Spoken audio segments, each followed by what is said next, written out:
না মা, আমি এগুলো খাবো না। এগুলো খেলে আমার হাগু পাতলা হয়ে যাবে। মা ছাড়ো আমাকে, আমি খাবো না। বাবা, তোমাদের বাথরুমটা কি ফাঁকা আছে? আমার মেয়ে না হাগু করবে। না না, আমাদের বাথরুম ফাঁকা নেই। যান এখান থেকে, যান, সরেন। আরে যান তো এখান থেকে, সরেন। এই, তোমাদের বাথরুমটা কি ফাঁকা আছে? আমার মেয়ে হাগু করবে, প্রচুর হাগু পেয়েছে। না না আন্টি, আমাদের বাথরুম ফাঁকা নেই। যান এখান থেকে, যান, পরে এসেন, সরেন, যান।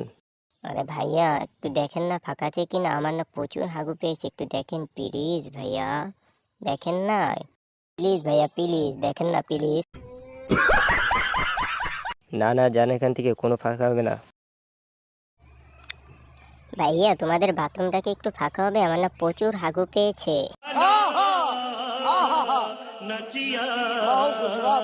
ও হ্যাঁ হ্যাঁ, শিওর, আসেন, ভিতরে আসেন, আসেন আসেন, শরম পাইবেন কেন, আসেন। তুমি হাগু করছো ভালো কথা, তার জন্য তুমি বাথরুমটা এভাবে কেন তলায় থুয়েছো? না ভাই, আপনি ভুল বুঝতেছেন, আমি বাথরুমটা তলায় থুই। আরে ভাইয়া, আমার না প্রচুর চাপ দিয়েছিল, যাই আর কি পড়ে গেছে, বুঝতে পারছেন। পড়ে গেছে মানে এভাবে তুমি বাথরুমটা তলায় থুয়ে আসবে? আছি আন্টি, আপনার মেয়ে হাগু করে আমাদের বাথরুমটা পুরো তলায় থুয়ে দিয়েছে, বুঝতে পারছেন? একটু পরিষ্কার করে দিবেন। আন্টি, আপনাদের বাথরুমটা কোন দিক? আমার না প্রচুর হিসু পেয়েছে। আহারে মা, তোমার আঙ্কেলে তো কালকে পাত দিয়ে বাথরুমটা পুরো ফাটিয়ে ফেলেছে, বুঝতে পারছো? ও, আজকে হাগু করতে করতে পেটটা পুরো ব্যথা হয়ে গিয়েছে।